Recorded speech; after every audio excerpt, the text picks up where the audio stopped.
regular meeting of the Recreation and Parks Commission. Would everyone please follow me in the Pledge of Allegiance? I pledge allegiance to the flag of the United States of America and to the republic for which it stands, one nation, under God, indivisible, with liberty and justice for all. Okay, Monse, roll call, please. Yes, Commissioner Kelly Watson. I'm here. Commissioner Julie Stolnak. Muted. Oh, she's good. She's here. Okay. Commissioner Dave Lube. Vice Chairperson Lee Davis. And Chairperson Bob Moda. I am here. Thank you. Presentations tonight, there are two of them. The first one, holiday update, and that's Ryan Delgado and Sam Lee.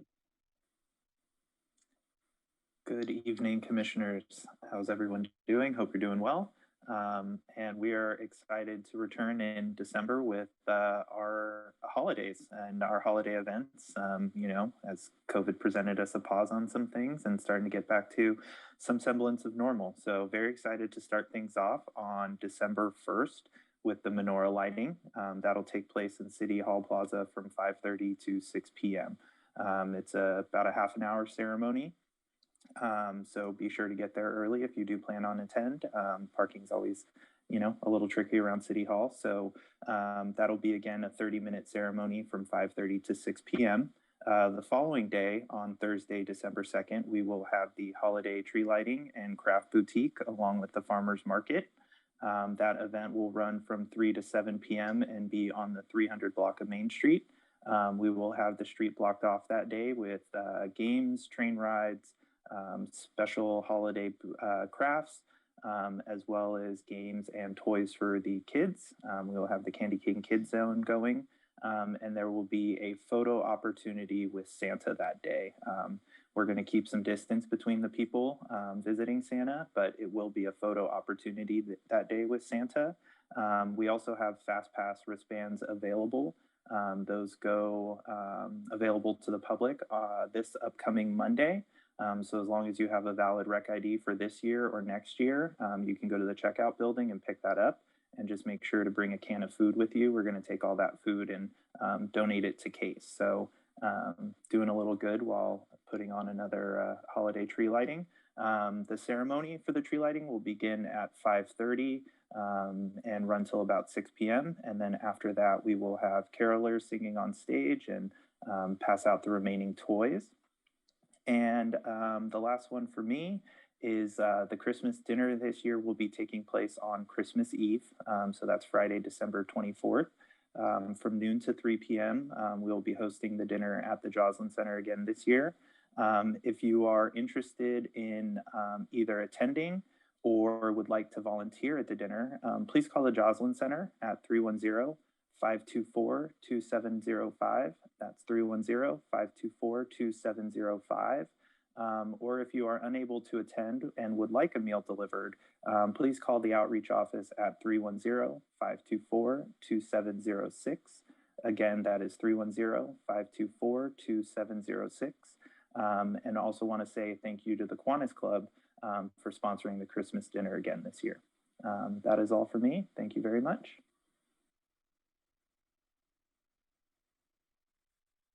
Okay, Sam, are you up? Yes, hi, Commissioner. Good evening, and good evening to everyone.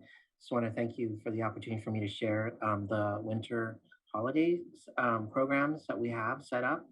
So for the first one that I'm going to talk about is the Festival of Holidays, and that will be on December 3rd, Friday. The actual event is from 4 to 8 p.m. And so this holiday festival is focus on celebrating Christmas, Hanukkah, Kwanzaa, Noche Buena, Omesoka, and then Diwali. So this is a one-day outdoor event. We're celebrating these diverse cultures, holidays, and traditions within our community through food, music, dance, and art.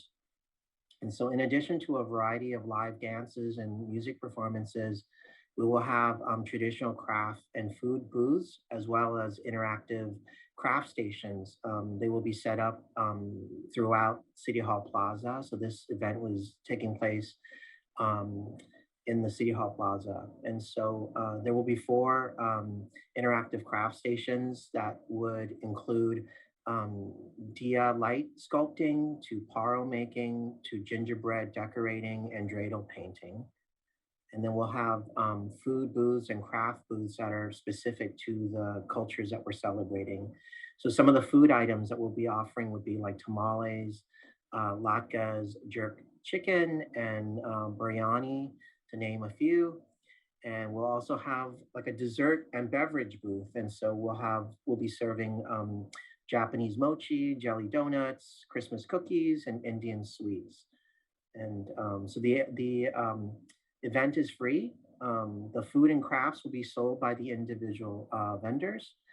Everyone is welcome to this event. And so we're really excited and looking forward to that on Friday, December 3rd. So that's the second event that I like to share with you is Santa's mailbox. This is actually sponsored by the El Segundo Women's Club, sorry. And so the Santa's mailbox will be set up in the El Segundo Public Library, as well as the Recreational Park checkout building. And so, so from November 29th to December 10th, kids can write a letter to Santa and then drop it off in his mailbox at the library or at the checkout building in Rec Park. Kids can write on any paper they have at home. And they will obviously include their full name and address in the letter and sealed in an envelope. They will receive a handwritten response from Santa himself. And so while the letters will be personalized, none of the responses will contain any promises of gifts or anything else. And the purpose is really just to focus on the joy of the season. And so that's the other program. So for the third program we have, that would be on December 16th. And it's a Jolly Good Time, a drop-in holiday crafting program. So that is happening on December 16th, which is a Thursday, from 6:30 to 7:30 p.m. And so the community is invited to celebrate the winter holiday by making cards for the Park Vista residents, crafting ornaments, and then also participating in spreading good cheer. There will be a family story time, and that's planned along with activities that feature Hanukkah and Kwanzaa. Seasonal surprises and displays will be offered for everyone's enjoyment. And then we will also have goodie bags, goodies to go bags filled with tasty treats. They will be available as parting gifts for attendees. And so have a jolly good time with library staff and your friends and neighbors in the Sue Carter Community Room on Thursday evening, as I mentioned, December 16th. Attendees, including children over 2, they will be wearing masks inside the library. And so that's all I have for the holidays. Thank you. Thank you, Sam. Are there any questions for Ryan and or Sam? Seeing none, thank you very much for your presentation. And Thank you all. Good night. Good night. Second presentation is Brett Field Scoreboard Update. Sean Green. Good evening, commissioners. Thanks for listening to my presentation this evening. First, I wanted to let you guys kind of know what the condition is. Obviously, everybody's seen George Brett's scoreboard before. It's been quite a few years since we've had that put in. The condition of the board's not terrible, but it definitely needs the digits, they call it. They need to get those replaced. And just kind of the fading of the back of the board and kind of the board part there. So that's the condition.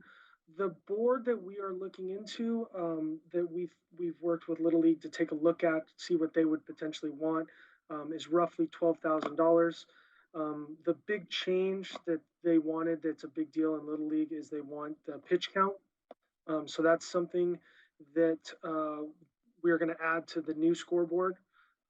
Otherwise, it'll look similar as far as the scoreboard goes. At the end of this, I can show you guys if you guys let me share the screen. So with that, everyone thinks we can just put the scoreboard up and it just magically happens and we don't have to worry about anything. Right now, currently, we're working with the Public Works Department to work on the foundation. Obviously, everyone thinks we can just kind of put it back up there, and we obviously need to make sure that that thing is safe, and the support beams and underneath the ground there is going to be all okay. So we've had a company come out we've worked with in the past that is an engineering company that's going to be able to tell us. We actually have a meeting tomorrow morning with Melissa, myself, Aracia, our department, and the Public Works Department and the company to come out and take a look and tell us we truly can use the foundation or we need to move and replace the foundation, the support beams, everything, at a cost of $50,000 roughly is the approximate if we were to replace it. So we're hoping that maybe the existing is going to work for us. So we'll find out tomorrow morning, hopefully one way or another, with Elias and the Public Works Department. Funding has come up quite a bit. Obviously, we are working with myself, Aracia, Melissa, everyone to kind of come up with some options.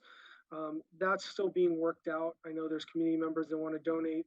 There's conversations internally. So that stuff is still being worked out as we speak. But that's going to get worked out soon. And then I don't know if you guys wanted to let me share the screen, if you guys wanted to see a picture of the scoreboard or not, but if not, I don't know if I'm able to just take the controller. We can send it to you guys later. Go ahead, if you can share it. Let's see here. Yeah. Can you guys see that? There you go. So that's a rendering of what the scoreboard, the pick that we've decided is best for out there. The white panels on the bottom potentially will be sponsorships. Again, working all those details out later. But the big change out there that us in Little League have worked out is the pitch counts are kind of different. It's a big deal down there. Obviously, they got to make sure kids aren't throwing too much. So that's our pick for scoreboard. So that's my presentation. If there's any questions, please let me know. Okay. Melissa, did you want to add anything at this point?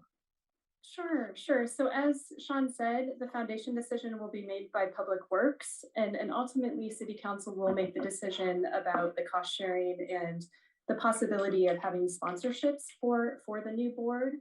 But we did want to get your feedback tonight about one particular issue, just in case the City Council does take action before your next meeting. And that item is, would you be open to, at the bottom of that board that Sean showed, the idea of having names of the sponsors that donated significant amount of money to help with the improvements. And just as a reminder, there is a precedent for that with the hockey rink. LA Kings did provide the $75,000 for those hockey rink improvements. And then the agreement was that they would be able to have a logo, within that facility for 3 years. So I would really love, it would be very helpful to have all of your feedback about how you feel about that possibility, and we can share that then with council as we move forward. Okay, I'm gonna go around the room. I can see Julie had her hand up first, so go ahead. Roughly, Sean, is the scoreboard roughly the same size or is it larger? It'll be basically the same size. Okay. And has anybody approached George yet? Not to my knowledge. For a donation, I don't believe so. No. Yeah, I don't think so. Okay, because he is like the title sponsor at the top, right? Does anyone have a good relationship with him? I do not.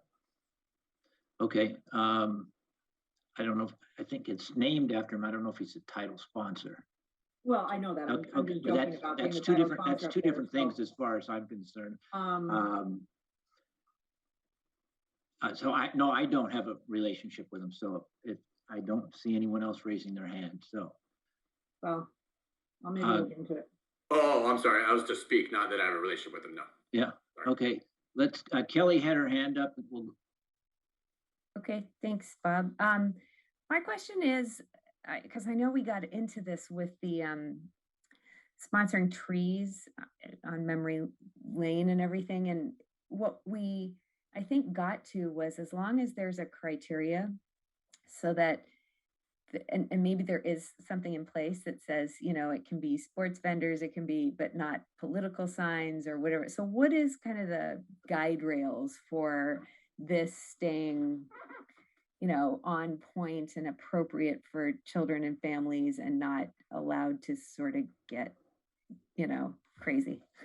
So that is what staff is working on now. And there is a sponsorship program for events currently within Rec Park. And so that may be the model for, you know, something similar related to facilities. That would be the plan. But again, just kind of curious about your openness to that idea of sponsoring scoreboards or potentially other facilities within the park. Yeah, I mean, I think it entirely depends on who's going to be sponsoring. You know, I'd hate to see, you know, obviously a tobacco vendor or, Sure. Which I know would not be the case, but I'm thinking even more like, you know, a Pixar movie versus, you know, an Avatar movie where the Avatar is choking someone. You know, I mean, I'm thinking about, you know, things that have gone wrong in the past around LA and thinking, you know, what somebody's going to try to do something, and it'd be great if we had really clear, this is allowed and this isn't type Sure. thing. Sure. So family friendly, sports related, not political, not controversial. Sure. Inclusive. Yep. thanks, Kelly. Dave, did you? Yes, you did. Okay. Sure. So some of you may recall 5 or 6 years ago, staff did a great deal of work in developing a potential sponsorship program for Recreation Park, primarily the outfield fence of the Babe Ruth field and the Bobby Sox field. And the end result of that was the commission recommending to City Council not to move forward. And at the time, I spent probably too many minutes describing my personal belief that we are so blessed to have a recreation facility that doesn't have advertising all over the place. And I felt and still feel that one of our responsibilities is to maintain that that beauty. And I think if we go down that path, it's an extremely slippery slope. Once we do it on that scoreboard, it will appear on other scoreboards. It'll kind of resurface back on the fence. And so I'm of the mind to preserve the serenity and the green and the lack of advertising at our beautiful facility. So I understand the need to get sponsorships and get the money to do it. I'd rather wait a year. If we had to wait a year to come up with the money ourselves to not have the advertising, me personally, I don't want it. I think no matter what it is, our children are drilled with advertising all day long, all over the place. And it'd be nice to have one place where they can go where they're not hit with a Pepsi sign or with, whatever it might be. So I'm against the idea of advertising at Recreation Park. Thank you. Thanks, Dave. Lee? Kind of a similar train of thought with Dave, only after going through the pool and actually having so many sponsors in so many different areas, it's not necessarily having sponsorships, it's how the sponsorships are maintained. And if what I did like about the sign is it's on the sign and for the sign. And if we decide to do it, it is just for that sheer thing of it's paying to get this up, and it's because the city's having a difficult time and unable to do it themselves. With that, I could see, we'd have to drop an agreement so that anyone who does put it up there, they know that they're on there for 10, 20, 30 years, whatever it might be, or whatever the donation amount is. and I could see, I don't think Pixar's jumping in, but I could see Chevron, Bill Wayne, and a couple other people I know, wanting to do stuff for that, to see something like that happen. And I think we see all their names on everything that goes on in town anyway, so they'd be the primaries. But I don't think $100 or $200 buys you a sign in Rec Park. I think you're looking at 5 digits before you get to, a sign in Rec Park. But I do share Dave's thoughts that we can't have them bombarded, but yet I think it's classy and tasteful. It's probably a good way to go if the city can truly not afford it. And that's just, my thought on it. Thank you. Thank you. Melissa, you already know my thought. I've told you already. I agree with Dave 100%. And I was the same 6 years ago or 7 years ago, whatever it was. Sponsorships. I know people will sponsor and don't have to have their name up there. I mean, they've done it before. And in fact, the Stevenson Field scoreboard in 2008 was all donated. And there's no names on it other than Stevenson Field. So that's my thoughts. Thank you. All right. Bob, can I say a little bit more? Sure, go ahead. I feel the same way on sponsorships and having signs all over the place with, with logos and advertising. One of the things that I was looking at that we come to later in the meeting with how money is proposed to be spent around Rec Park, I had one thing noted where there was $70,000 going to be spent on 2 new signs to say this is El Segundo Recreation Park, which I thought was an awful lot of money and kind of a waste of money, that maybe some of that could be pulled for the scoreboard.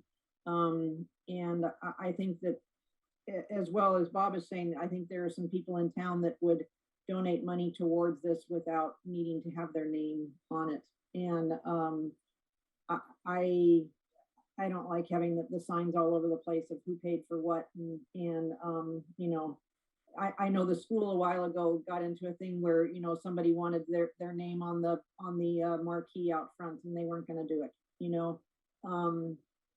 So I think that we look at options first without having to go that way. Okay, thanks, Julie. Seeing nothing. Melissa, did you have anything else? No, that very helpful feedback from all of you. So thank you, appreciate it. Thank you. And let's hope that the foundation that is there will be suitable. Agree. Let's hope that everything is good tomorrow. Thank you. Sean, thank you very much. Okay.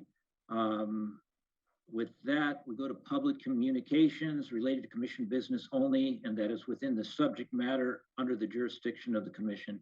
Monse, with any public communications? No, none. Thank you. With that, we'll close public communications and move to the consent calendar. Approval of the minutes of the Recreation Parks Commission meeting of October 20th, 2021. Anyone? Lee Davis, I move to approve the minutes. Second. That's Lee with the motion and Dave with the second. Monse, voice vote. Commissioner Kelly Watson, Agree. Commissioner Julie Stolnak, Approved. Commissioner Dave Lube, Yes. Vice Chairperson Lee Davis, Yes. and Chairperson Bob Moda. Yes, and that'll be 5-0. Thank you. And number 2 on the consent calendar, extension of the teleconferencing method of public meetings in accordance with Government Code 54953 E3. And there is commission action required. Recommendations, declaration that local officials continue to impose or recommend measures to promote social distancing and an approval. There's a supporting document, resolution of the Recreation Parks Commission finding that certain conditions exist to continue conducting public meetings via teleconferencing pursuant to Government Code Section 54953E. I'm going to pass that to Melissa. So similar to last month, the recommendation is still to continue to meet virtually. So if that is the intention of the commission, is to follow that recommendation from council, you just need to declare that that situation is still happening and approve the extension of teleconferencing and make a motion for that at this time. So basically, if you do approve it, the next meeting would be virtual. So moved. Is there a second? I second. Kelly is the second. I made the motion. Kelly is the second. Monse, voice vote, please. Commissioner Kelly Watson, Approved. Commissioner Julie Stolnak, Approved. Commissioner Dave Lubes, No. Vice Chairperson Lee Davis, Approve. and Chairperson Bob Moda. Yes, that's 4-1.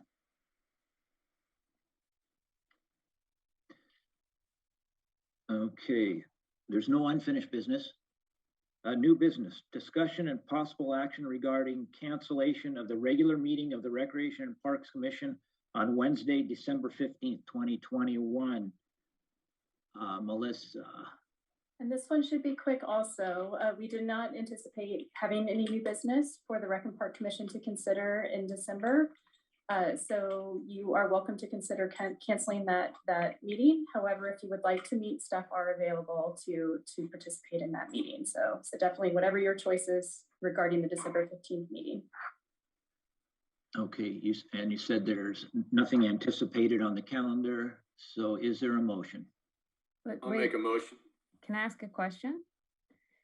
Sure. So the yesterday City Council reviewed the rec park assessment, and then they talked about potentially having more meetings and getting more information. Do you not anticipate there'll be any role for the commission in that process?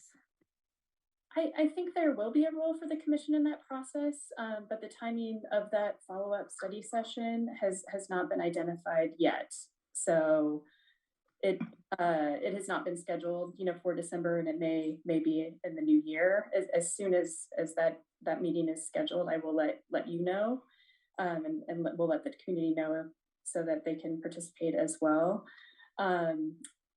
It wouldn't have to be on the night of the 15th. It would, it could be an afternoon session. It would need to be also taking into consideration the schedules of City Council. Thanks. Sure. Dave, you had a motion. I'll make a motion to cancel the December meeting of the Recreation and Parks Commission. Is there a second? Anybody? I'll second it. Lee Davis. Okay. Dave with the motion, Lee with the second. Monse, voice vote, please. Commissioner Kelly Watson, I'll approve it. Commissioner Julie Stolnak, Approved. Commissioner Dave Lubes, Yes. Vice Chairperson Lee Davis, Approve. and Chairperson Bob Moda. Yes. That was 4-1. Sorry about that. 4-1. Okay. We're moving quickly here. Reports of subcommittees. Aquatic subcommittee, anything? We did not meet, but the only thing that's on the calendar would be, I think it's January 4th for the RFPs to close for the plunge. And that's about it. Okay, thank you. Transportation subcommittee, Kelly? We did not meet, but I'm looking forward to hearing the update from staff about the LIFT program. Okay, I'm sure that's coming up. Thank you. And Youth Sports Council, Dave? There was not any meeting.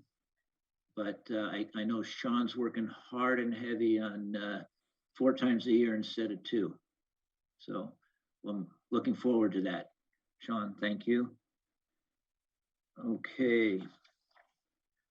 We're still in staff reports. Ericia, Recreation Superintendent.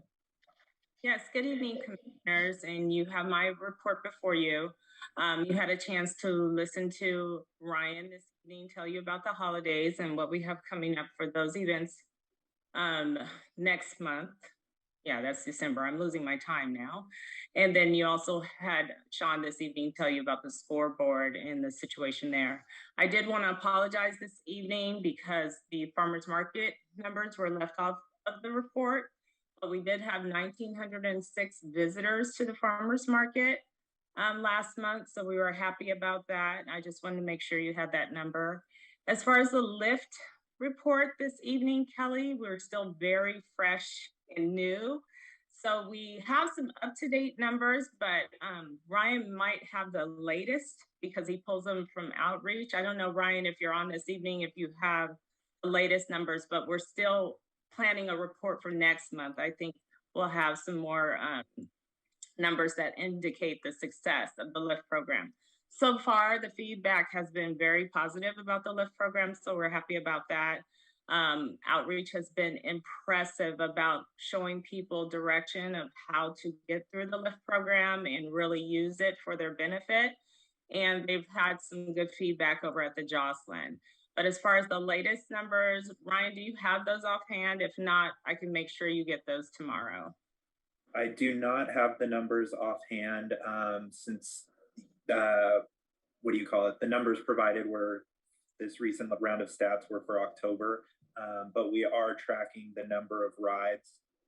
And through our program, we can actually see how many people are booking on their own and how many are actually calling us to go through the concierge service. I can definitely say the concierge service has been much more popular thus far than the app. Okay, well, if I could ask a question, I think that's great. It sounds positive. I know that we only had a handful of DialARide users in the past. Is this comparable, or is this bigger than or less than what we were doing in terms of the DialARide?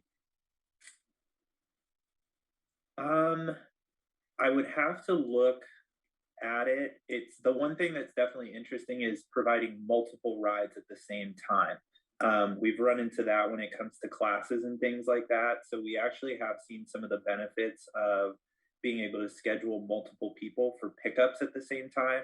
So that piece has been really nice because we run the arthritis class 2 days a week, and several of those participants all utilize Lyft to get down there, which before wouldn't have been possible with our DialARide setup because the timing and the pickup structure of how things were. So that's actually been a really nice benefit, is being able to provide multiple rides. I went down to Park Vista and met with a couple residents and got them set up on their smartphones. And I know one of them, she booked her ride over to Rite Aid and back that day. So it seems like we're getting a few new riders. There's definitely been 2 people that I had not seen before that were pretty tech savvy, and they're utilizing the app piece of it. And then definitely some of our old faces. So I'd have to look at, see the amount of names that we've registered, but people are definitely starting to trickle in, especially as word has gotten around how easy it is to do it. I've seen some more seniors coming in this past week to register. I do think also by January, we should be able to really see some numbers as to how popular the LIFT program has become over that time. Like Ryan said, I think word of mouth is going to travel fast, and we will see some definite growth and be able to compare how people are using the LIFT program and compare it to our old shuttle service that we were offering before. And we should have some better information for you moving forward. Remind me again, that LIFT program shuts down at a certain time of day, right? Is it 3 o'clock? 4:15. Why am I blanking on this right now? I'm sorry. No, I was thinking 4 o'clock. Okay, because remember I had asked about it last time for case clients, and then we figured that it maybe was not going to work out because of the time frame. Julie, can you clarify for me, for case clients, are they 55 and over, or are they all age ranges? No, all age ranges. Okay. Okay. Does it have to be a 55 and older to qualify? Melissa, I think we're okay to extend it. Are we able to service case if they're under 55? So currently the pilot program, I believe, is for 55 and residents with disabilities. But in terms of the timing, I think there's definitely partnerships that we can talk about, Julie. Because okay. I believe it wasn't too far off that, right? Because a case starts at 4, but our clients normally get there around 3:30 or so, and then they may not get out until 6. But I would think that it would be mainly a few seniors. It's not going to be somebody, you know, that's 25. Right. And then some people that do have a bit of a disability. So maybe they would still qualify. But I think last time when we spoke, it was the time frame that was maybe going to be the problem. Yeah, if you just want to reach out to Ryan directly, and we can have further conversation about it. Absolutely. Okay, I'll do that, because we also have an upcoming board meeting where I could talk to the board about it and try to get things worked out. Because right now we're providing taxi vouchers for those people that don't have transportation. Sure, and it'd be great if they use the service for other things within town also. So okay, thank you. Thank you for sharing and letting them know about it. We appreciate it. Kelly, I see your hand. Go ahead. Yes, thank you. So I noticed in this month's report, and maybe I just didn't notice this before, but that we're counting reservations for the clubhouse and the teen center and Jocelyn and some of these, which I think is really cool. What would be helpful for me is to understand the demographics a little bit of those reservations. So for example, are the people reserving the Jocelyn Center, are they all seniors? Are people, you know, what groups are reserving the clubhouse? Who is using, you know, what groups are reserving the clubhouse? I'm getting an echo. And that type of thing. I'd also like to know if the teen center is equally girls and boys that are using the teen center. So is there any way that maybe we can start tracking that? Because I think they'd be great. I don't know where that's girls and boys that are using the teen center. So is there any way that maybe we can start tracking that?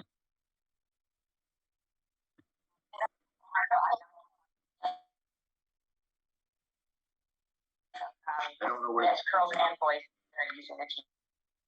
Where is that feedback coming from? Looks like it's coming through the El Segundo TV 2. Yeah.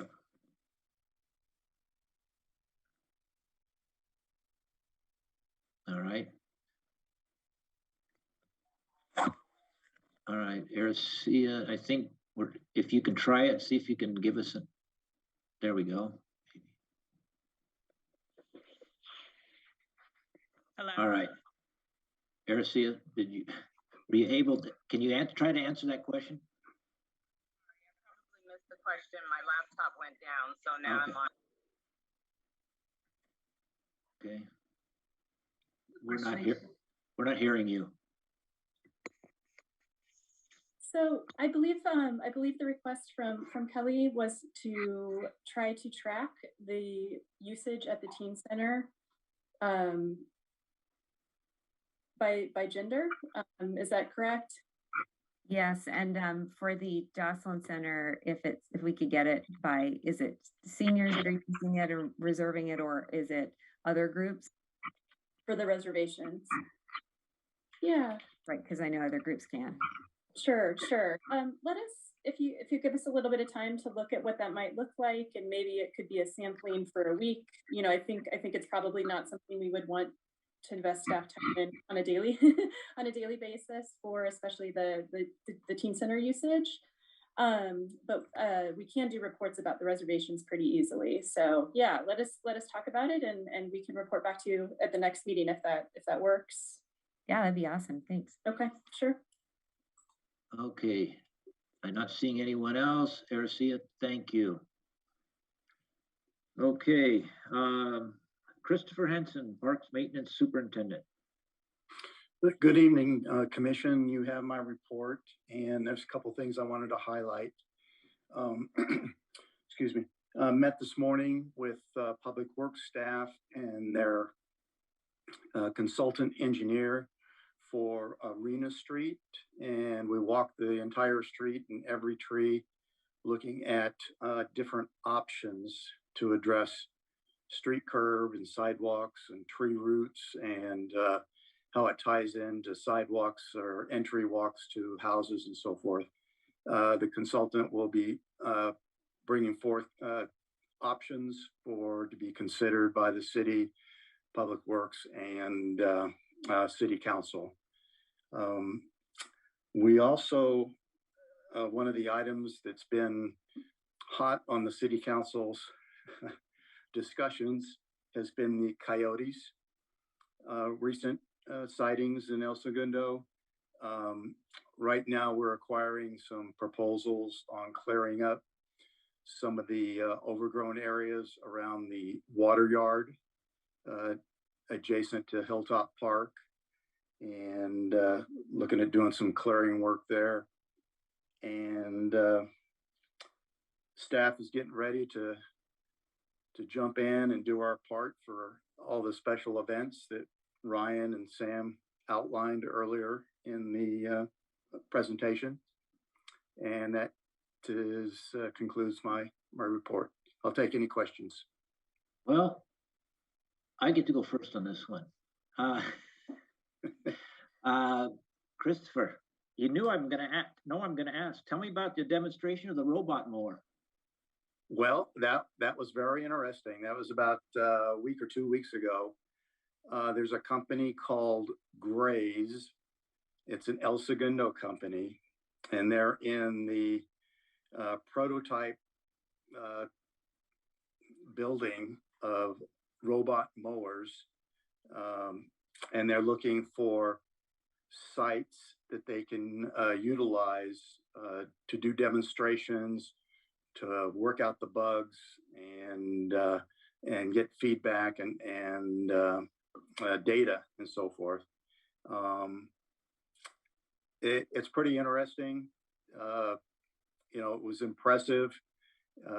Their goal is this unit that they have to be also not only a mower, but a mulcher, an aerator, and so forth. So right now they're just looking for some sample sites to do the work. They were looking at Chevron, some of their open space areas. They're looking for turf areas, large turf areas. And we did this demo at Washington Park, and it's kind of exciting. How is it powered? Gas, it's battery. It's battery. Yes. It's battery. Yes. Okay. There we go. Next one, I'd be interested in watching one of those demonstrations. So sure, absolutely. Keep me on the list. Okay. All right. Thanks. I know Julie had something. Go ahead. So I had a big highlight on your report when I was reading the agenda about options for Arena Street for the trees. I didn't know that this was something that was being looked at. And so I surely hope those trees are not going to be coming down, or, a thinning out of, every other tree or something like that. And I know that trees fall under the, Rec Park Commission, but I think when you were talking about getting this study and review, I didn't hear, maybe I just missed it, that you had mentioned, City Council and everybody, but I didn't think that you mentioned Rec Park, Commission on that. So can you explain what is going on with Arena? Well, as you know, if you've been down the street, there's a lot of broken curbs, raised sidewalks, curbs that are kind of bowed out into the street and so forth. So it's this review and study is to look at options in making the sidewalks safe and also ADA compliant. And there's a lot of factors that are going into it. From my standpoint, trees are the #1 priority, and that's how we're looking at it. We're going to do what is best for the trees, and there's a lot of options being thrown out, such as doing some bulb outs, if you will, at the tree locations, eliminating parking, some parking, doing partial parking. So there's a lot of different options out there. And today we were out there really focusing on some of the dimensions that the trees need and how they tie into existing grades and so forth. So I apologize for omitting the Parks and Recreation and Parks Commission. Absolutely, you'll be included. Okay, thank you. And the other thing is, can you give us any update, because I don't see Elias on here, or is he still on, about the trees in Washington Park and Freedom Park and what's happening with Southern California Edison? I have no updates. I've not heard anything myself. I know Elias has been proposing some different elements, doing replacement trees and so forth. I've heard no updates. Okay, thank you. Okay, looks like Dave. Christopher, I've been meaning to say this for several months and to compliment you or whoever made the decision, but the choice on eucalyptus along Stevenson Field fence looks so good. And it's just such a nice, I mean, seriously, it's like one of the nicest little spaces around. I'm just so impressed with whoever made those choices. Hopefully, please pass it on. If it was you, congratulations, but please pass along whoever made that choice, because it looks really, really nice. Oh, well, thank you. It was kind of a group effort, but my park supervisor, Joseph Casillas, he kind of spearheaded that. And we're actually looking at extending it over to the softball field as well. Again, it's a narrow little planter, and I think it would all tie in real nicely. So thank you. The funny thing is, my husband saw a woman one day with clippers and a little basket, and she was over there clipping roses for herself, I guess, to take home and make a bouquet. Well, good for her. Okay, seeing no others. Christopher, thank you for that report. And director's reports. Melissa. Thank you. So the City Council did consider the Rec Park Needs Assessment and Master Plan at their meeting last night, and they voted to receive and file rather than approve the staff recommendations, as they think the plan and the recommendations need more consideration and discussion. So very similar to your assessment last month. So as mentioned previously, there will be a study session devoted only to the Rec Park Needs Assessment as a next step, but the timing hasn't been determined. So again, we'll let you know as soon as that session is scheduled. They also voted last night to allocate $46,955 to support Candy Cane Lane this year. And Sean Green, I don't know if he is still on, has worked really hard and collaboratively with city staff and the residents of East Acacia on that plan for the night. The event is going to be modified, but it's scheduled to run from December 11th to December 23rd. The biggest change is that Santa will be making an appearance on opening night, which is Saturday, December 11th at 7 p.m. and will light up the houses, but he will not be meeting individually with the kids on the sleigh at the end of the cul-de-sac this year. So El Segundo Media and other partners will help get this message out prior to the event to help manage the community's expectations. and also potentially encourage visits in the weeks leading up to Christmas instead of having, the bulk of the visits on that opening night. So we would appreciate your help, spreading that message to all of your many contacts within the community as well. So another change is that the city has decided to look at Candy Cane Lane as a co-sponsored event moving forward. So recreation staff's role will increase both in terms of planning and working the event in future years.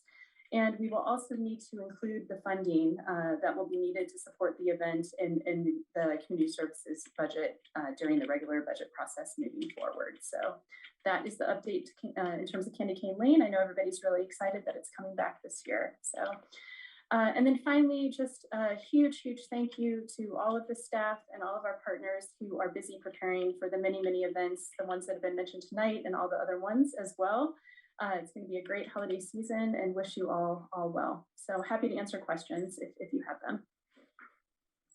All right, I'm going to look around the room and I'm seeing no hands. Melissa, you got away cheap tonight. Okay. Thank you. Thank you for your report. Elias is not here tonight. Is there anything, Melissa, that you needed to add or?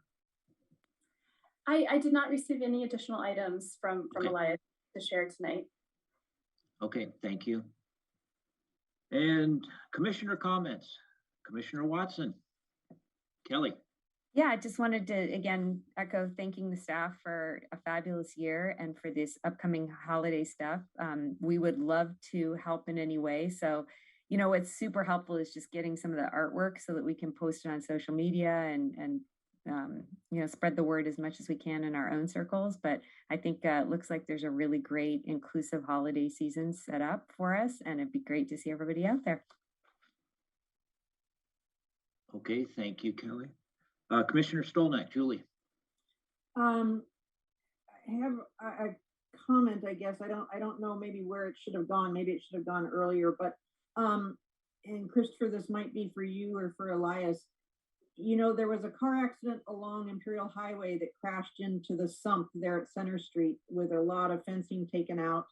And then there was a fire a couple weekends ago, where it looks like the fire department took down a section of the fence. And I was just wondering, who does that fencing fall under? Does it fall under El Segundo to replace that fencing? Because there's one section that's probably 30 feet long that's down, and there's just like some barricades put up. So I was just wondering, does that fall under Parks Department or what? Yes, it is El Segundo Fence, Public Works. I know they're working on it. They've gotten, I believe they've gotten some proposals on it right now. I don't know what the status is, but I know it's being worked on. Okay. And then also I just looking forward to the holiday events that are coming up and hope that I can make some of those. And also hoping now that with the community Christmas dinner being the day before, that I can get in on that as well, and that we have plenty of volunteers to take care of that event. So great work by everybody. Thank you.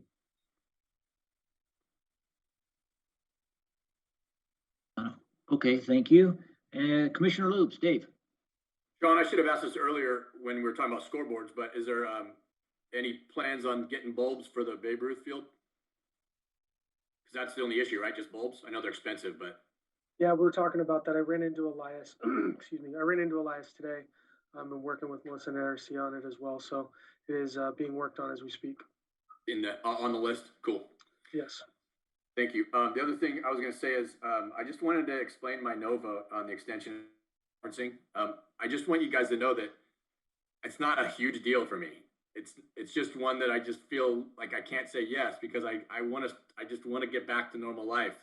So I'm going to continue to vote no, but it's not like I'm, this is terrible. It's just I just feel like I have to vote no. So I just wanted to explain that. That's all. Thanks. You don't have to explain yourself. We know you. Thanks, Dave. Vice Chairperson Davis Lee. Yeah, I kind of agree with Dave on the no vote.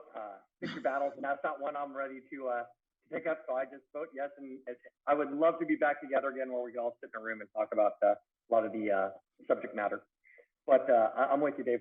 The other thing is that I noticed the budget for the assessment study, and I think there's some real interesting numbers in there, and I think there'll be a lot of community involvement and concern about some of the things that are happening within that, and I look forward to working our way through it. One of the other ones is I want to congratulate Arcia. The pool had a very large swim meet. I think it's probably the largest in attendance that they've held in it in the last 2 years. And by all due accounts, it was pretty successful and they were very happy. And I just wanted to congratulate you on that. And I'll just finish up with, I look forward to coming back in January to see the RFP and how we're getting along with the plunge. And you guys have a good holiday. Thank you very much. Okay, thank you. Just want to say happy holidays to all of you. Stay safe. Enjoy time with your family and friends. And it's been a fun year, and let's make it better in 2022. And with that, we'll adjourn to the next regular meeting on Wednesday, January 19th, 2022 at 6 p.m. Thank you, everyone. Thank you.